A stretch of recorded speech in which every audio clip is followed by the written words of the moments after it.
വിഷു ദിവസം രാവിലെ തന്നെ എണീറ്റ് കണി കണ്ട ശേഷം ഫ്രഷായിട്ട് ഞാൻ കാറും എടുത്ത് ക്യാമ്പിലേക്ക് 4 മണിക്ക് ഇറങ്ങി. ഗൗരിയുടെ അടുത്ത് 10 മിനിറ്റ് നിൽക്കേണ്ടി വന്നു. പിന്നെ ഗൗരിയും വിളിച്ച് മിത്രാനികേതനിലേക്ക്. മിത്രാനികേതൻ എന്ന് പറയുന്നത് തിരുവനന്തപുരത്താണ് കേട്ടോ. അവിടെ വെച്ചാണ് ഞങ്ങളുടെ ക്യാമ്പ് നടക്കുന്നത്. ക്യാമ്പ് കുടോയുടെയാണേ.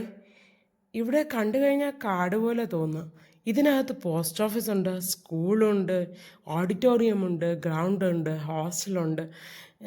എനിക്കിങ്ങനെ ഒരു എൻവയോൺമെൻറ്റിൽ ഞാൻ ആദ്യമായിട്ടാണ് വരുന്നത്. ഇവിടെ പഠിക്കുന്ന കുട്ടികൾക്ക് ഒക്കെ വളരെ ഭാഗ്യം ചെയ്തവരാണ്. കാരണം ഇതിൻ്റെ കുറച്ച് ഹിസ്റ്ററിയൊക്കെ ഞാൻ കേട്ടിരുന്നു. നിങ്ങൾക്ക് സെർച്ച് ചെയ്ത് കഴിഞ്ഞാൽ കിട്ടും കേട്ടോ. എന്തായാലും ഞങ്ങൾക്ക് കുടോടെ ക്യാമ്പ് ഇവിടെ നടക്കുന്നത്. ഇവിടുത്തെ ഗ്രൗണ്ടിൽ വെച്ചാണ് ഇപ്പോൾ രാവിലെ സ്ട്രെച്ചിങ് ഒക്കെ നടക്കുന്നത്. ഇതായി കണ്ടില്ലേ, ഞങ്ങൾ വണ്ടി പാർക്ക് ചെയ്യാൻ വന്നപ്പോൾ ഈ കണ്ട ഓപ്പൺ ഏരിയ, ഇവിടെ വെച്ച ക്ലാസ് കിടക്കുന്ന ബോർഡൊക്കെ ഉണ്ട്. കുറച്ച് കുട്ടികളേ ഉള്ളൂ. ഈ ഗ്രൗണ്ടിൽ വെച്ച് ഇപ്പോൾ രാവിലെ സ്ട്രെച്ചിങ് കിടക്കുകയാണ്. അതിനുശേഷം ഞങ്ങൾ ഡ്രസ്സൊക്കെ ചേഞ്ച് ചെയ്ത് ഞങ്ങളുടെ യൂണിഫോമും ഇട്ട് ഓഡിറ്റോറിയത്തിലേക്ക് വന്നു. ഓഡിറ്റോറിയത്തിൽ ഞങ്ങൾക്ക് കണി ഒരുക്കിയിരുന്നു. ഞങ്ങൾക്ക് അവിടെ വന്ന് ജാസ്മിൻ മക്വാണ എന്ന് പറഞ്ഞ സാറ്, നാഷണലിൽ നിന്ന് വന്നതാണ് കേട്ടോ. സാറ് ഞങ്ങൾക്ക് കൈനീട്ടം തന്നു. പിന്നെ റെൻഷി പ്രിയങ്ക് റാണ സാറ് വന്നിട്ട് ഞങ്ങൾക്ക് ക്ലാസ് എടുത്തിരുന്നു. ക്ലാസ് എന്ന് വെച്ച് കഴിഞ്ഞാൽ രാവിലെ പഞ്ചസും കിക്കുകളും അങ്ങനെയുള്ള കാര്യങ്ങളൊക്കെയാണ് പഠിപ്പിച്ചത്. അതിനുശേഷം നല്ല റെസ്റ്റും ഞങ്ങൾക്ക് ഇടയ്ക്കിടയ്ക്ക് തന്നിരുന്നു. ഉച്ചയ്ക്ക് 1 മണിക്ക് ക്ലാസ് കഴിയുകയാണെങ്കിൽ ഞങ്ങൾക്ക് പിന്നെ 4 മണിക്കായിരുന്നു പിന്നെ ക്ലാസ് ഉള്ളത്. അതുകൊണ്ട് ബോഡിക്ക് നല്ല റെസ്റ്റ് കിട്ടിയിരുന്നു. ഉച്ചയ്ക്ക് ശേഷം ഞങ്ങൾക്ക് ഫോളിങ്ങും റോളിങ്ങും അങ്ങനെയുള്ള കാര്യങ്ങളൊക്കെയാണ് പഠിപ്പിച്ചത്. അതും ഞാൻ പലതും ചെയ്യാതിരുന്ന കാര്യങ്ങൾ വരെ ഇവിടെ വന്നിട്ട് ചെയ്തിരുന്നു.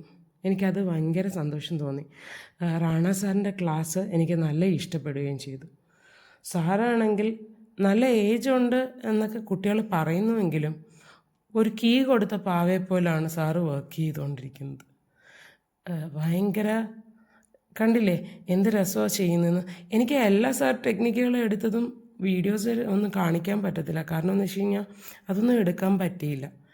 ഇതിപ്പോൾ ഫ്രണ്ട് റോള് മാത്രമേ ഞാൻ വീഡിയോ എടുത്തിട്ടുള്ളൂ. അതെല്ലാവരെ കൊണ്ട് ചെയ്യിക്കുന്നുണ്ട്. ഇൻഡിവിജ്വൽ അറ്റൻഷൻ നമുക്ക് എല്ലാവർക്കും കിട്ടുന്നുണ്ടായിരുന്നു.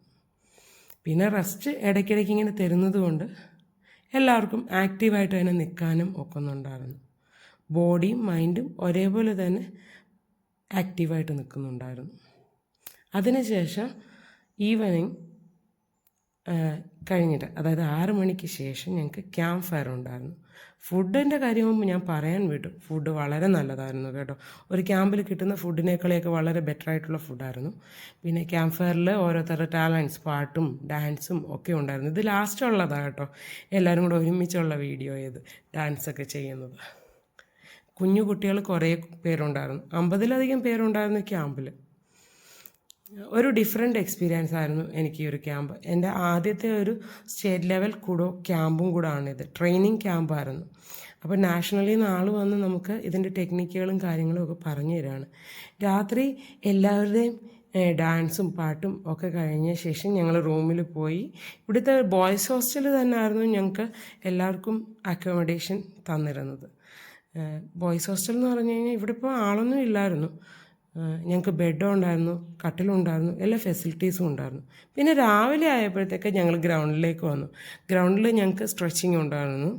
സ്ട്രെച്ചിങ് കഴിഞ്ഞ ശേഷം ഞങ്ങൾ വരുന്നതാണ് ദാ ഈ കാണുന്നത്. അതിനുശേഷം എൻ്റെ ഡ്രസ്സ് കാണോ, ദാ ഇങ്ങനെ ആയിട്ടുണ്ട് എൻ്റെ ഡ്രസ്സ്. പിന്നെ ഞങ്ങളൊന്ന് ഫ്രഷായിട്ട് യൂണിഫോമും ഇട്ട് ഓഡിറ്റോറിയത്തിലേക്ക് വന്നു. ഇത് അതിനിടയ്ക്ക് എടുത്ത ഒരു ഫോട്ടോയാണ് കേട്ടോ. അവിടെ പിന്നെ പല ടെക്നിക്കുകളും, അതായത് ത്രോയിങ്ങും ബാക്കി കാര്യങ്ങൾ സ്വീപ്പിങ്ങും ഒക്കെ പഠിപ്പിച്ചു തന്നു. അതിനുശേഷം ഈവനിങ് ആയപ്പോഴത്തേനും ഞങ്ങൾക്ക് സർട്ടിഫിക്കറ്റൊക്കെ തന്നു. ഞങ്ങൾക്ക് 2 ഡേയേ ഉള്ളായിരുന്നു. 3rd ഡേ കോച്ചസിനും അതേപോലെ തന്നെ ഗ്രേഡ് ടെസ്റ്റും അങ്ങനെയുള്ള കാര്യങ്ങളൊക്കെ ഉള്ളവർക്കൊക്കെ 3rd ഡേ ഉണ്ടായിരുന്നു.